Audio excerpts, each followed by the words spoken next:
le tamai ua o mawai. O le aso fou le nei. O lau mea alofa lea. Ia o tau si ia lelei. Na o oe e le iai. Le nei aso ua au mai. Na o oe e le iai. Le nei aso ua au mai. O mea e tutupu ai. Mea lelei e fia fiai. Atoa fo'i ma mea tinga. E whaatau ngā lue ai. Nā o oe e lele ai. Le nei aso ua au mai. Nā o oe e lele ai. Le nei aso ua au mai.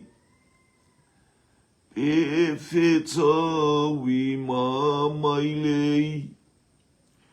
Aua o te whaawaiwai.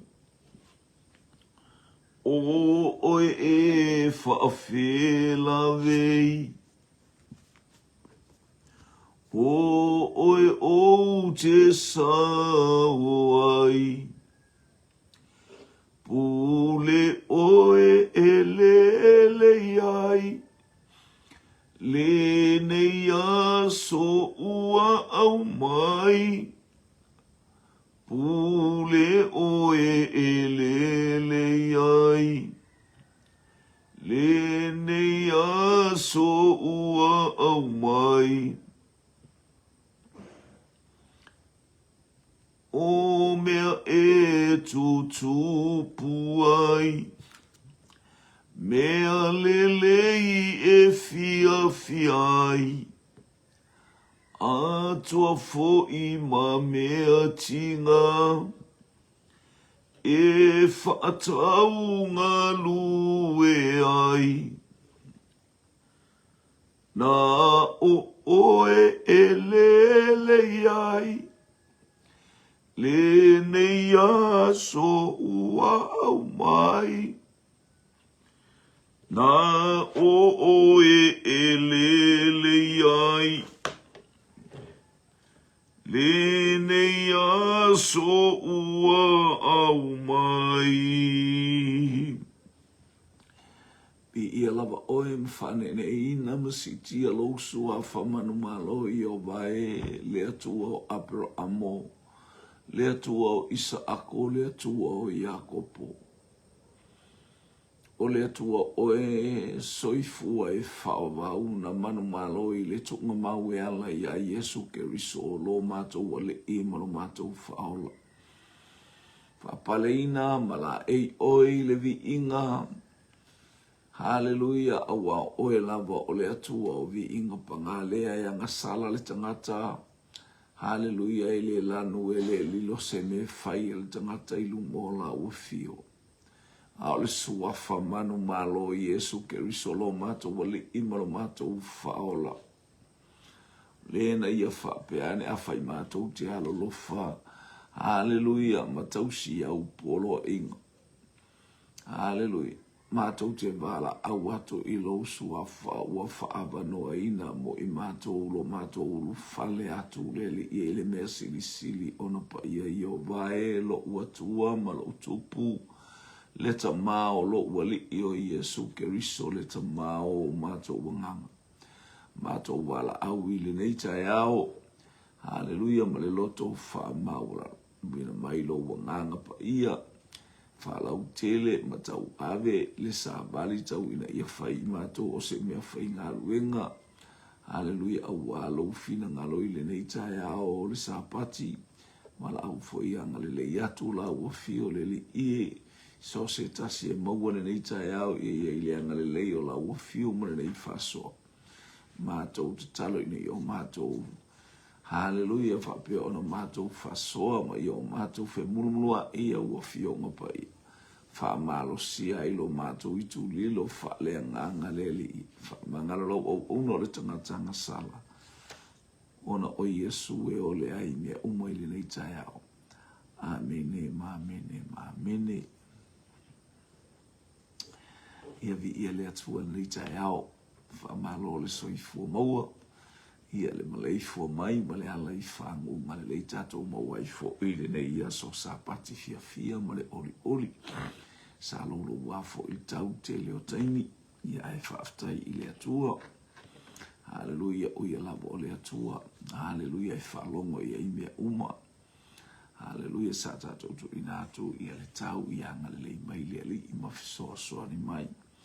Ia nei ua mawai le nei maafutanga fia e vi ia le atua. La e lava le atua i inga. Ia whatala watu so staffa whaiona e maua mai ai whamanu i atu le atua mo oe. Haleluia. Haleluia al tatou au mo mai mo mua le peteu tusi mo mua peteu ilon ta upu mo mua. Hallelujah, praise God. Ia la u tau foi atu e anga i mai foi upu mo mua e anga i atu le foi upu esfurua. Ia tatou foi tau tatou fasolo solo in tatou mama i atu i foi upu te tasi na i foi na mo se mana anga mo se fia na i ate oi. Ia ato fo i mase langona fo i te oi te i tato e langona i pe ole langona o le tusitala na ia tusia le nei tusi. Haleluia, ia pe ia le li ia le uso ia pe teru o le toi ina o le na whapeane ia i Yesu Keriso o te atila o ekalesia i lunga o le nei papa te le ala o i tātou o lo manatu whapea o Peteru o le papa. Ia e moni i ele li i langona te itasi. E pei o le upuna sau i to tonu i a te ia o nifisile i Yesu a le ase upu atangata o aia. Ia le li ia ona Peteru ana tali ai. Mai tali a Peteru o oe o le Keriso o le alo o le atua soifu. O ka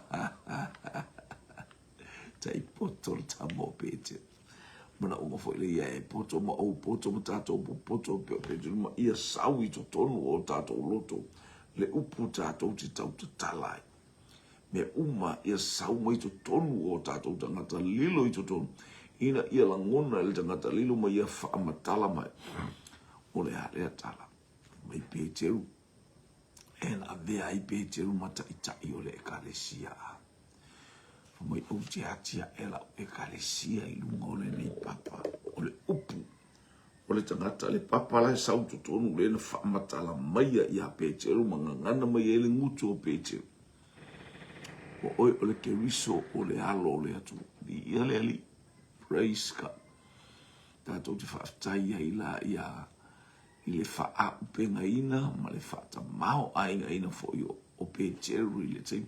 So leo Peteru foi na o so foi la na tala. Hallelujah. O Peteru le ulua i so ana mo fai la na tau tinonga. Ina uwa ia to le a moto le va ai a. Ile le faiva ua matua sisi mai le upenga. Mo matua mata utia le a faiva i le a tae ao ina umana whaonga Yesu na samaro na baa. E fai e ila na ngā uenga. Tele mana ia tele, len whapea ne ai ia. Peteru ia Yesu mariu e se atu ia ma oa ule tangata sala. Le ta ulua i ta uti nonga na ia whapea ne oa ule tangata sala. Ni ia leli. Ia ole to ina lele enta ole ta ita ile ole ekalesia. Ia leli ole ulua i ekalesia le atua. I lunga le funga ele eo o mai a te itato olo o mai a ia polo kalame uma o lea e kalesia fili a lea tu.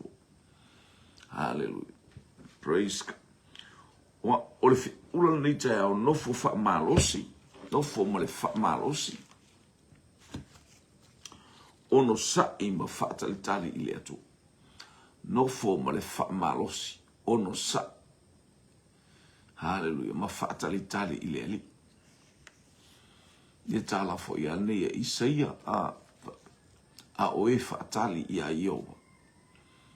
E fa fo wina lo lato malosi waiva ile tali o le tangata fa tali ia Iowa. E fa fo wina lo na malosi. La tele o mea whainga ta o leo fa pia mai o tangata fa tali ia Iowa. E alo ese e leo o i eni popuanga le ai. A o e whaatali ia Iowa, e whaafowina lo lato malosi lo domingo, la tau mai, e whita ia i pēa lava pēa, ti ngā mwhawhita uli ma whainga tā, a e tupu pēa le malosi. Le whamai ei paulo i le kalesia i konito, a lo mātou tangata lilo i totonu, toina a umalo mātou tangata i whawhao, mātou tangata i totonu o loo, topu pea, o loo ngā ioi pea, o loo malosi pea, e au auna i le atua wa o mātou pōpōng. Aro whaatare mo i mātou le mamawhau whamoni anga. Aisea, o le tangata wha malosi, o le tangata onosai, ma whaatari tari i le atua. O le tangata e wha malosi. O le tusi a Peteru le atatotua.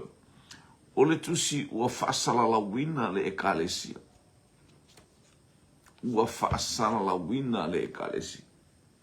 O le tele lane o tangata o le ekalesi, o le i le i tū lea, hallelujah, i Asia iti.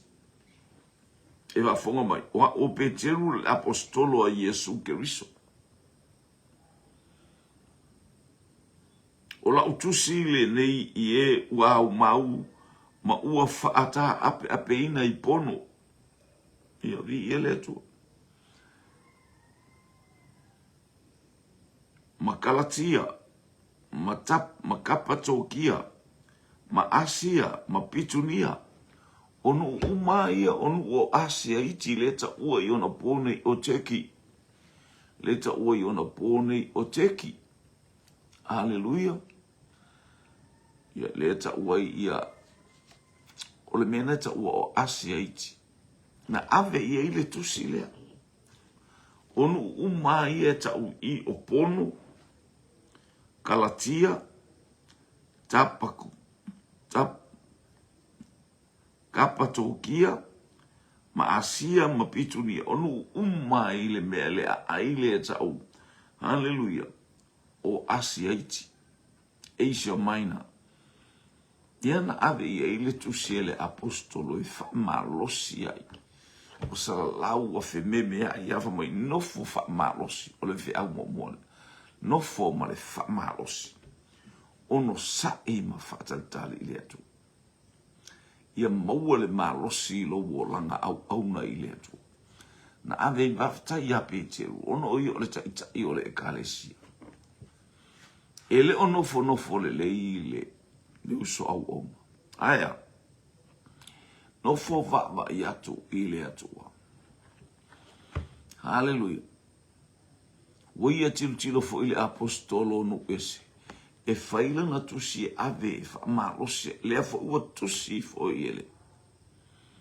E fo ua tusi fo ie. E Peteru le tusi. A onu uia. Onu una mua tala ina e Paulo. Hallelujah. Olo o iai tangata i utaia. Olo o iai tangata Israelu i tutonu o a aine. O ilatou na o ese mai pena tuli ese mai pena sola ese mai ona ua sauaina le ekalesia. Hallelujah. Olo ola matotoe la tangata ia. Hallelujah. Olo mo fo ilatou le tulanga o le fememe ai. Olo mo fo ilatou le tulanga o le mautonu le tele o taimi. O le mafu anga le na fai le tusi. E ave i le ekalesia. Hallelujah. I le ekalesia le atua o salalau i totonu onu uia o Asia iti. Ina ia ina ia nofo ma le whaamalosi. Nofo ma le ono sa. Ia le ono sa. Hallelujah. Whaamalosi ma ono sa. Ia tu mau i le whaatalitali atu i le atu. A oe whaatali ai o. E whaafowina lo lato malos. E se le mana i o lo nofo whaatali i le li. Ia le polo kalame le atu e whaamai o e whaama. Hallelujah. E au maila vai le atu le malosi ate oe. E au maile malosi ate. A whaifo i wale i se malosi ate i ta ua o le taimi. Hallelujah. E whaamana vai ata ngā luenga i le atu. Wana o le atu na te sila fia lana whaai unga. Ma le taunu unga o la ta au unga. Praise God. Sele mana ia. Ese le ata mai. Hallelujah. Oe ua filifilia e tusa mona mua i sila fia e le atua le tama. I le whaapa ia ina e le anganga. Ina ia i ua i le ngā ua e ma le salu unga o le toto Yesu Keriso. Ia whaatele ina i ate outou le lofatu noa ma le manui.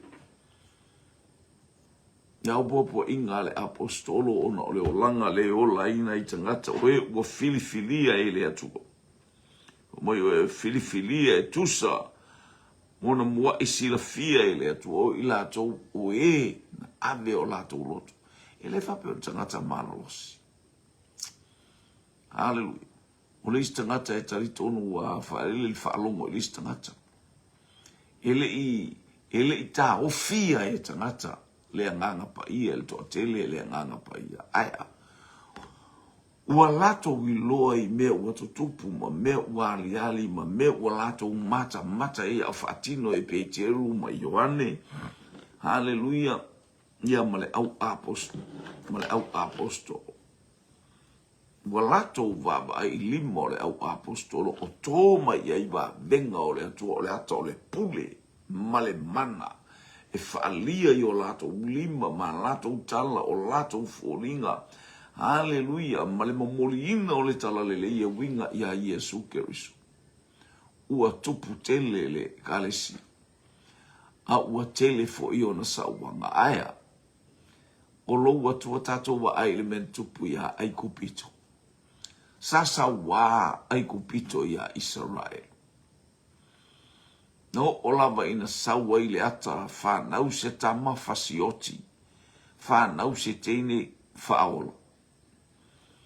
Aia, a lai baba, ai e whanau ma lau tele ua fefe wharau. Ianga o le mele anga i te tau whai ai poloka i le stangata, o ina e ui mai ai le whasala le atua i atioe. E ui mai ai lou matau ma lou fefe ma lou. Le mautonu po le ale mea a whai. Aisia, le anga i te lo whaia se mea le leina o le mea le anga la e tau whai e whai i tangata. E te le malolo. E te le mapu. E te le maua se file mua te ala whai mea ewa i atu tangata o tangata ale te ita i ai a ewa i atu. So le la le anga i oi mai la le ae whai mai ana. Ana ngā ruenga. E le ai se fail. E le ai se give up. Aise alanga o lai eile fina ngalo le atua. Nofo whaama losi, ono sai ma whatatali le atua. O se fe au lea o te au maia e au. E tu i ate o e tu i ate au. I ate i tato. O le tusia pe te ru i a ai ma i lato umalama o a whata ape ina ono le sawanga o le karesia. Le wata o watu ia. Whaatalitali i le ali. Ono sai ma le whamaros. Praise God. Ni ia le ato. Ua tupule e kalesia. Ase vai onu umaia le ave e le tusitoitia onu umaia le itotonu o e kale o totonu o le no ule asia iti. O pono, o kalatia, ma kapatokia, ma asia, o pitunia, Oe ua filifili e tusa mona mua isila fia ele atua le tamau. Ile faa pa ia ina ele nganga pa ia. Haleluya, o lato loto. O lato utalia le sawanga, o lato utalia fita. Tato i ele nei vaitau. O le vaitau o fita ma sawanga. Haleluya. Ile o sawa ina i tato wai ese me fai e tangata te whalongo le ti ngao lo mafu fau. E whalongo e te whaai iai e te tilo iai. E o fo i winga o whanau pe a lea o oina e mātua. Tātou wa ali nei vaitau i whanau tālofa. Mātua e whafonga aua nei tu auno ina le tātou whamalosi ina ia tātou whanau. Aua nei tu auno ina le tātou mulu au foe ma le tātou whamalosi i e lea unoa i lungo na ia tātou whanau. O le sieti ngana vai atu le tupu mai leo langa e leo fitau. Ai, tau ana i eise upu e whamalosi. Tau ana i eise upu e sila fia e le atua lai whaila utala ma whaila utala ila uwhanau. Whatonu i e leo langa e te tau ona ola. I leli. Praise God. Ia whafta i le atua le ta mao lo tātou wali o Iesu Keriso. Ta mao oe. Ta mao a. Ta mao Iesu Keriso. Ale, awhai o Keriso Iesu. O le atali, o whai tātou masuri. O tama, tātou wala au. Tama whai tātou te wala au wawa le tamai. Ona le suafa o Iesu Keriso lo tātou. Le whama ia whaftaia le atua le ta mao lo tātou wali o Iesu Keriso. Awani e tau mate ina le atua le tate au ona iai. Ua tate tau mate ina po na ata mau Iesu Keriso alfisili afafea tau. Ina ua tata lia Iesu e whaimali i ma whaola i o ta uaolanga. O lea ua ta iloa ma ta mautinoa. He is our Father in heaven. O ia lo tātou ta maa oile langi. Hallelujah. Tātou te ana mo tātou wawai. O ia o le tupu o le li o li i. O ia o le whaipule o ia o le pule au au i mea amu ia oe. Olo e soifua ma e ola ala te ilo lo ta mai pule au i mea uma. Ta fia ma ta ori. Olo tata mai au mai o le pule au mea uma so se mea ta te tapatu iai au mai. So se mea fo i ta tapatu ele au mai na te sila fia ele ta tau maa. Ele ta la fea ngai ia te oe. Ele tu sai on tatou whatinoi. Ni ia leli. Ia whaafta ia lea tuale ta maolo tatou wali o Iesu Keriso. O lena whanau fuwina i tatou. Ona olo na lofa tele. Ina ia i ule whaamoe wola. Ile toe tu mai o Iesu Keriso. Na ye uaoti. Ia wale pokala mele lea ala ina sala lautangata. O le moli maua tangata ia Iesu Keriso o lena whasata roina e tangata po taita i o iutai. Lena whasiotia ma watu i 5 o tangata onu ese. Hallelujah. Le whai e le ito iutai. Pe ata uatu o lata o tangata whasio tangata. E fia mama. Au e te fia mama. O tato o tangata whasio tangata. Tātou wola mai o tātou o tangata whasio tangata. Mui tau te leo whakamaringi ina se tōtos tangata. A o tātou wā mio ma mea tātou te whaia i leisi tangata, maisi tangata. Hallelujah, le whiwa nai tangata e ono sa ia tātou wā mio esele pātua walu, esele pātua fia a leo langa mo langa. Sa ono sa i tangata. Aya, sa whaiar mea tātou te loto ia. Tati ngā tangata. Hallelujah. Le la tātou te whaalongo iei i le upu le whape mai. Hallelujah. Praise God.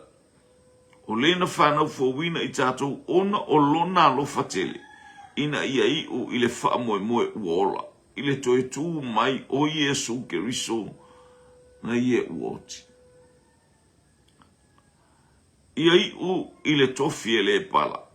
Ele ai se le anga o iai. ele mamaela. Praise God. O lo teu i le langi mo i tātou. Pai vai le mele teu. Le teu le langi le. Le tu ngā oa ma le wha. Ma polo kalame umma le atu. I le toe tu mai o Yesu Keriso. Hallelujah. I le toe tu mai o Yesu Keriso na ye. Uoti. Ia lea. Ia i o i le tofi e le pala. O lo toe tu mai na ye uoti. O le tofi e le pala lau. O le tofi o le langi le mea. Na o auro ma penina ma le oa. Ua tatou loa atu i lalone. Te tatou te tau atu i le poloka lame o le oa e whaale au ngā inga. O le auro ma le a rio e whaale au ngā inga.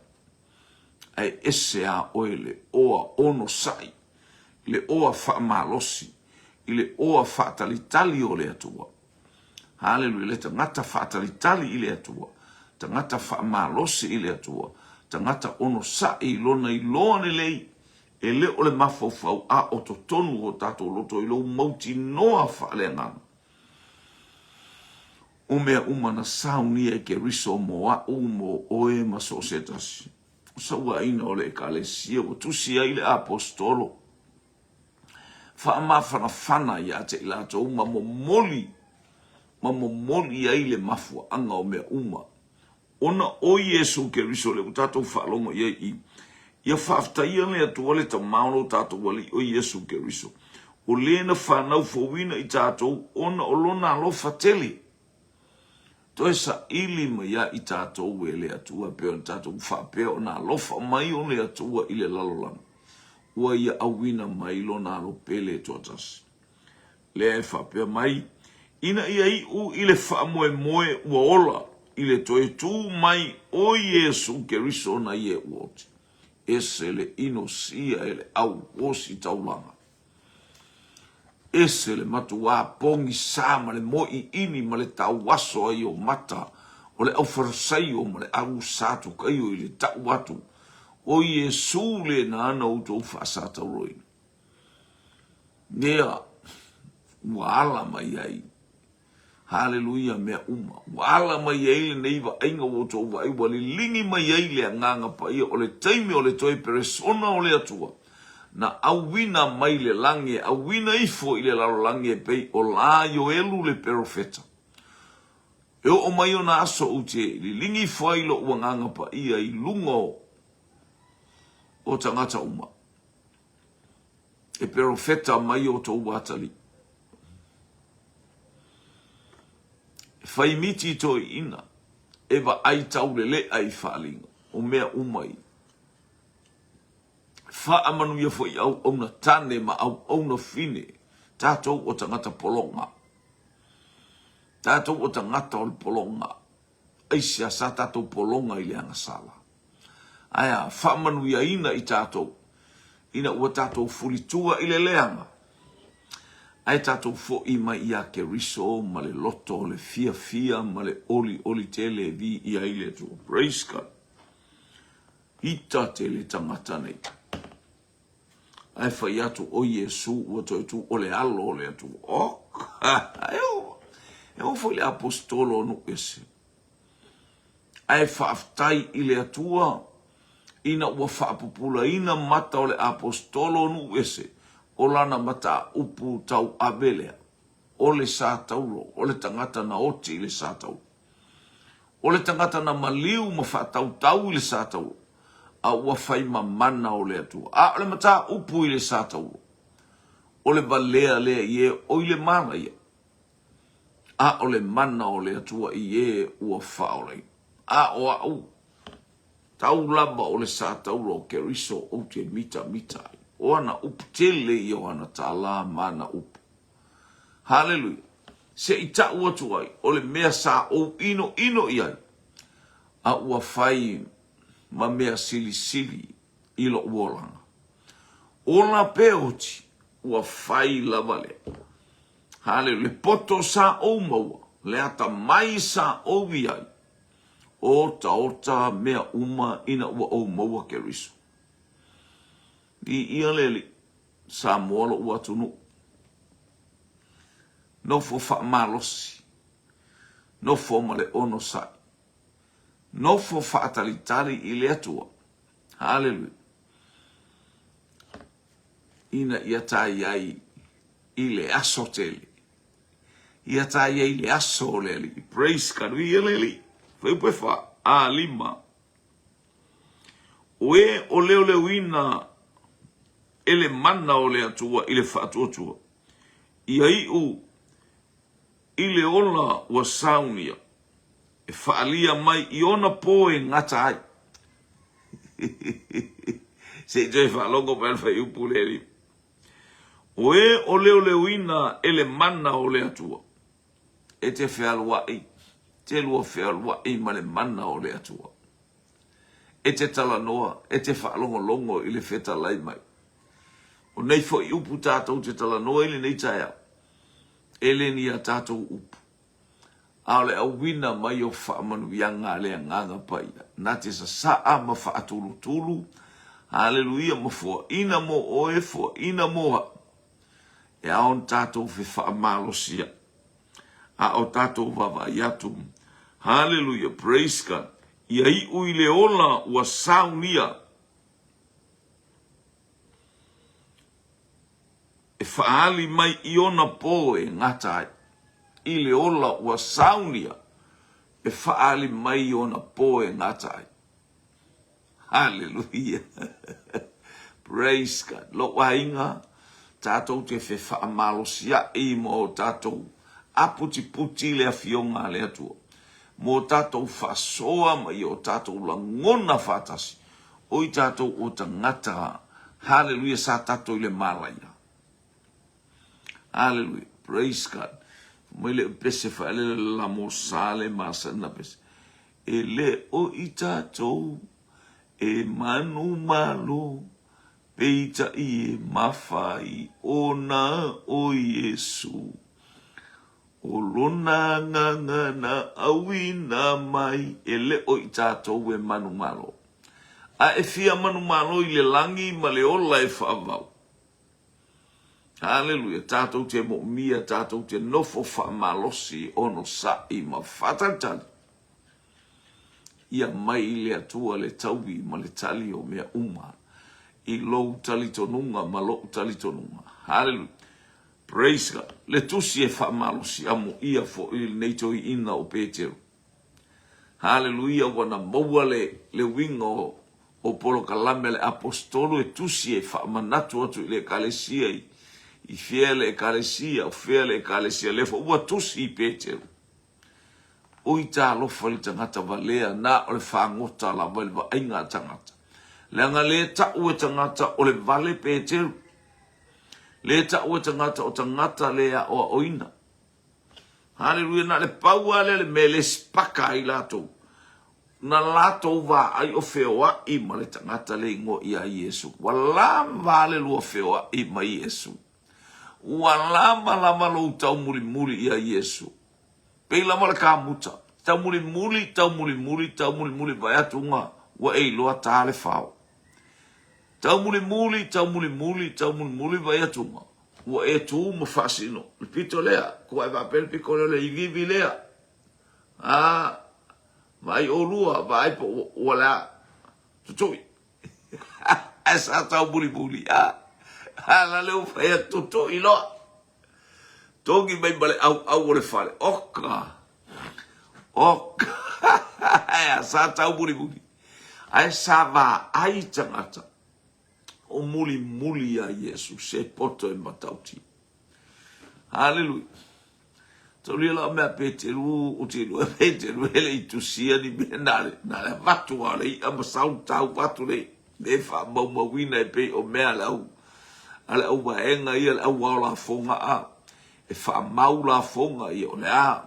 La fonga se ma la fonga wha pena. Hallelujah, wha pena Petero. Petero. E na ale la ua tua e a mwil tupe la. Ai o le teimina tusi e ila na tusi. O le poto a tangata. Whalongo ina ua tatala e lea tua whaamanu ianga ilo na olanga. Lo ainga. Tangata umai ena muli muli ya Yesu. Tangata ele ioini ya onga. Aena ma ai tangata o muli muli ya Yesu se teime yei ke riso ilo uolanga e te tau aveina ke riso. Hallelujah, ilo uolanga ma lo uolanga mo tato uolanga. O lo ia te oile poto e le matala talaina. O lo ia te oile poto e le mawhai e se tangata. Le whapena i Paulo ia konito. Konito. A oi mātou te tautala i le poto i e ua uma o nā o uina. Po aere kako benga e siri ale pokore ia māku. E lo le poto o le neila lolangi. A o le poto ua tōina mai le atua mātou te iloa ai, mātou te mawhauwhau ai, mātou te whaasanga i le itu, mātou te tautatala ai, le poto lea ia te i mātou. Ele o le poto a li o le neila o langi. Ana lato i loa le poto lea. Lato te le whaasata roina Yesu. Le poto lea sa, hallelujah, le teimi o sa ua onga i fo i whaafarasaio. O lo poto lea na ufasi o tia i tangata. A ua owi loa. O au o le tangata sili musa le leanga ta tau i atea ule oti. A ua mala a wina u ele atua o wa sila fia ele atua. E iei se mea o te ao ngai o au o le tangata e ao na o momoria. Lea ua o le au ngatai le whaalinga na au mai i atea wala na upure na whaia ake ripa. Tōpue ake ripa. O te le au ngatai le whaalinga ua momoli mai i atea o te avea. Te le au ngatai. Hallelujah. Le mesa o whaatau ngā ina, le mesa sili o na o ino iai, o lo whaalongo o tau mai wham. Mai o le ke riso, o le alo o le atua. Hallelujah. O saufa mai o le tangata iei le pule. Hallelujah. E le aise isi tangata e pei o le tangata le o tangata e tau tala mai pusa o mkwa ingo.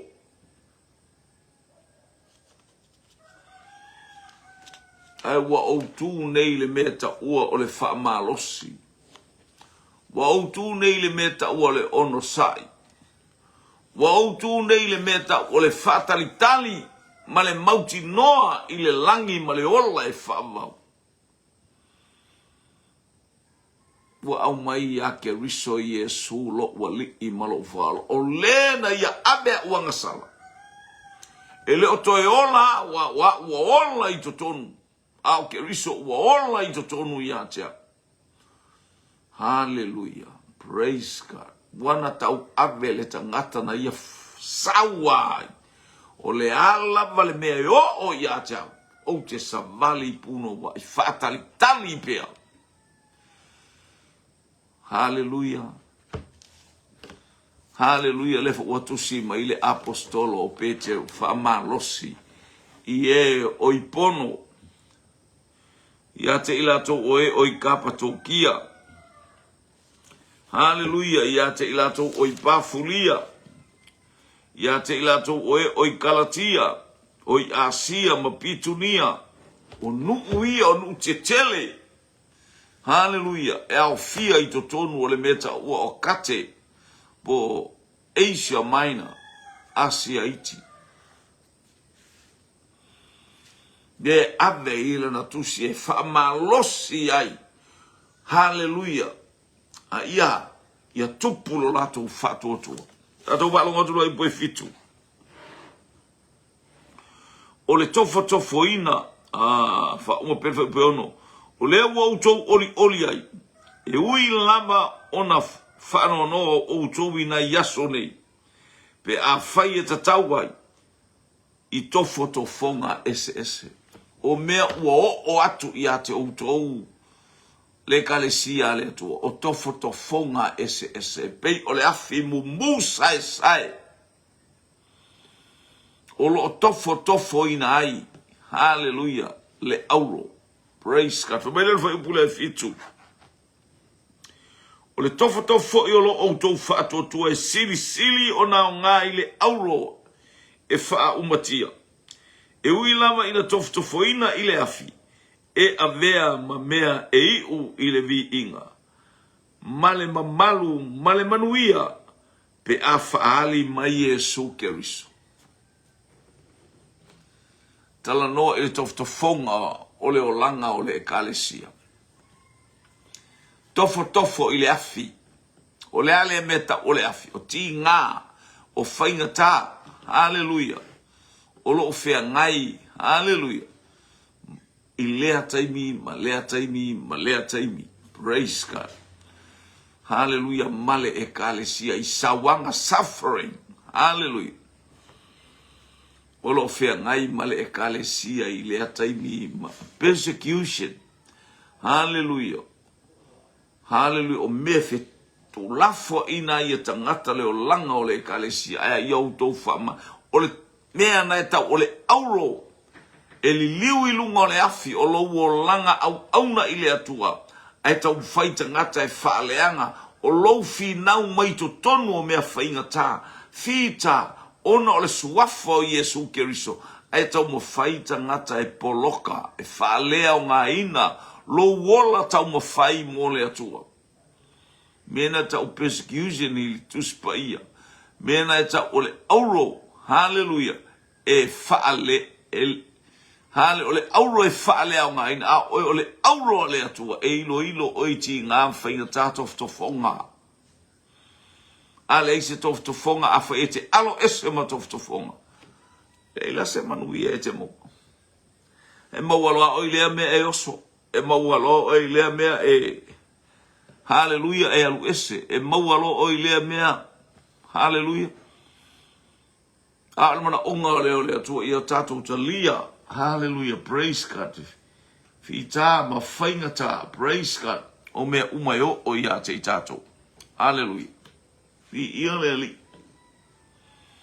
Kei whamanu yanga i eileanga le lei o lea tua. Praise God. Fai bule valu. O le auro la oe. Hallelujah. O le auro oe le wha umatia. Hallelujah. O le oiloa atu o tau ia te ia. E le oiloa atu o tau ia te ia. Na ua lofa ia te ia. Kokelo iloa, ka kokelo iloa le kakengo ia Yesu. Kakele ba. Hallelujah. Aya. Ua tupu fualo walofa. Watupu fualo talitonu. Watupu fualo. No. It's all from the help of Holy Spirit. It's all from the leading hands of Holy Spirit in our life, in your life, and everyone's life. Ole ta ita inga le nganga pa ia len fa mai au tau ta lia le nganga pa ia. Wa fio ifo le nganga pa ia yaso le Pentecost. E o mai ile nei ta iau. Ole fa matalaina ma le taratalaina le fe awale atua is all from the Holy Spirit.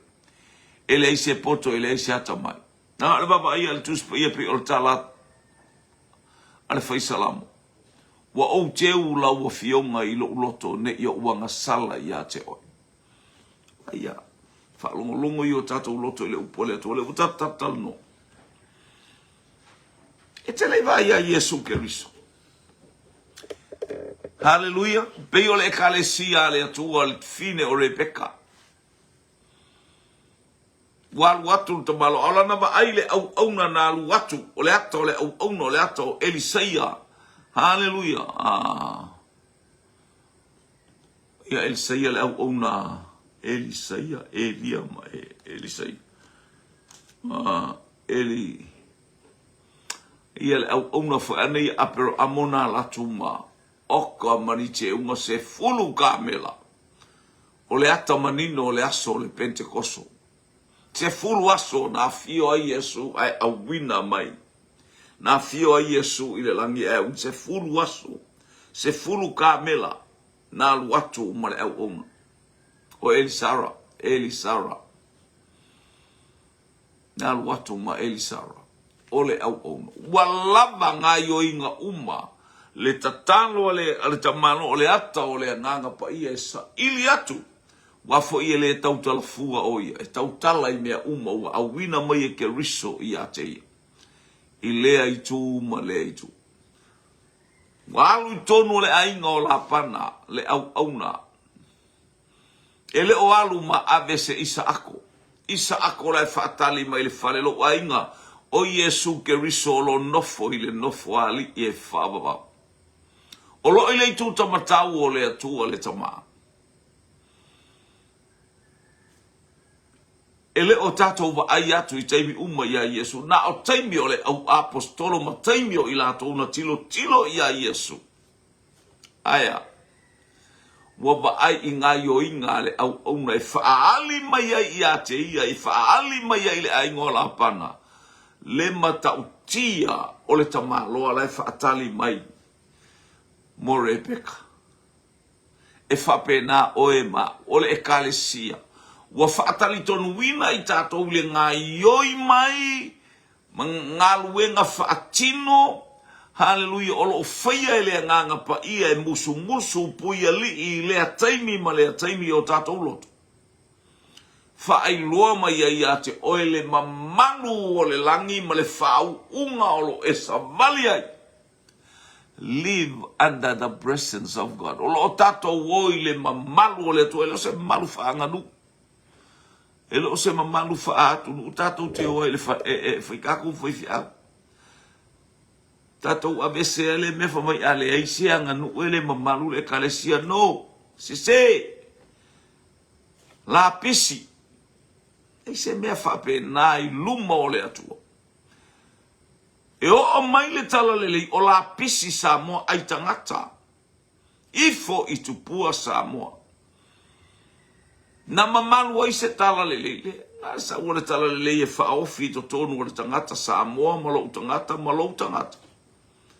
E le wha mamaluina o e se anganu. A o le a fio mai o le atua wa mamalu ai le anganu. Wa fo I tangata uma e tapu wa I maifo I le atua. Wha mamaluina mea uma la tau te whai. E le wha mamaluina e se anganu u le tala lele. Ua na o le tala lelei na te wha mamaluina mea uma ma tupu ai le poto ma le ata mai o le tangata. Ona I loa lea I le tangata ona ana masa ili I le atua ma le loto maulana. Wa fio ifo le anganga pa ia. O le ata o le auna nei le ainga o la pana. Ele iwa a ia I Rebeka. A ua tu ilunga Rebeka e savali, tu ilunga Rebeka e aluesa ili le mea o iai, le mana mea o ia o le fato a whaiaba. Hallelujah. O le ata o le anganga pa ia.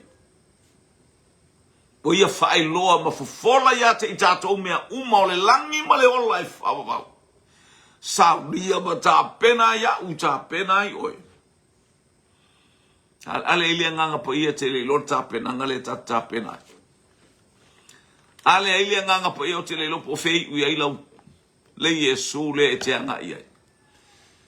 Hallelujah. Te leo I tātou. Hallelujah. Ao ina tofo ina. Ona le maua ale o le ke riso le tātou te au ia. Aisea. Praise God. Ele o ta ita ina ma whaatonu I tātou ma whaamalosia I tātou e le nganga pa ia o le atua soifu. Na awina mai mo I tātou e ala ia ke riso Yesu. Hallelujah. Na ia toto ngia le tau o mea umala wanga sala o a uli tangata ang sala o a uli tangata soli tu lafo. Awa ia whaia le lenga ina ia le leia umale atua. E ala ia Yesu ke riso. Ia leli. Fe awa le nei tai au. Tusi wha malosi selmana ia fo iolo wha malosi.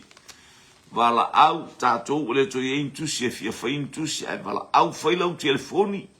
Telefoni wha malosi ilo uso. Ea kakele o. Tele sau tāsi asi il mato loto. Au te whai sau te lua lotu. Sau tāsi asi. Asau asi es mai lau lotu. Tā o tu fo ileva yas tāsi asi atu. Ioi. Le lo pole asia singa le ala woi sa wai fa manu ia lona loto malua mafuta lua le to asia sula ai lua to tau pala au fo ini suma asia mai io hallelujah bi ia le li Asia si maila tangata ilau ekalesia malau ekalesia malau ekalesia. O oil tangata mua o le faa o la tanga. E mo lia le faa o la tanga.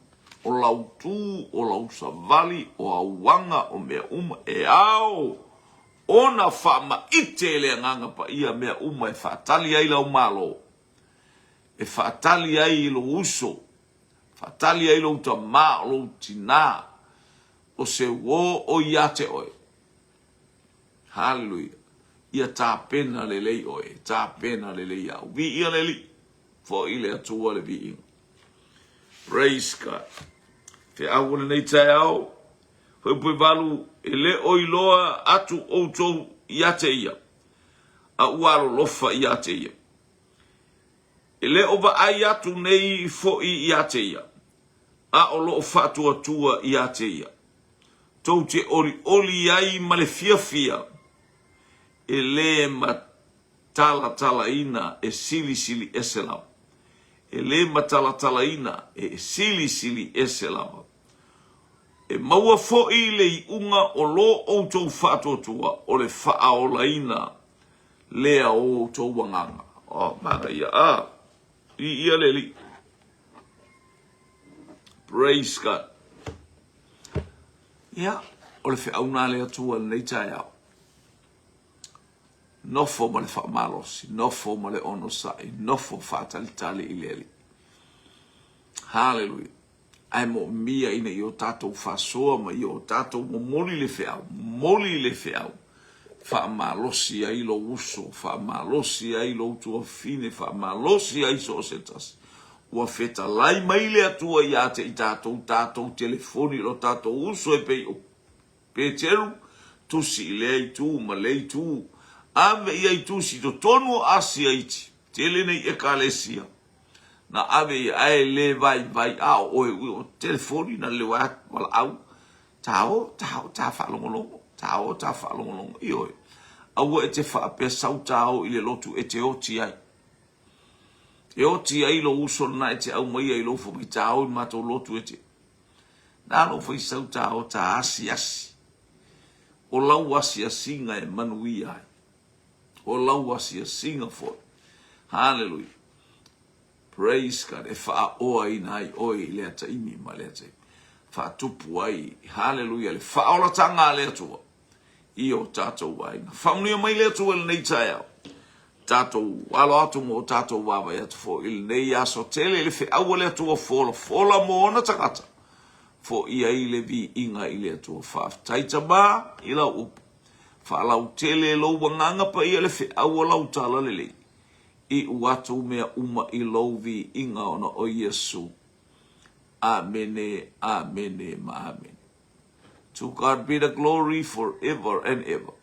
Amen, amen, amen.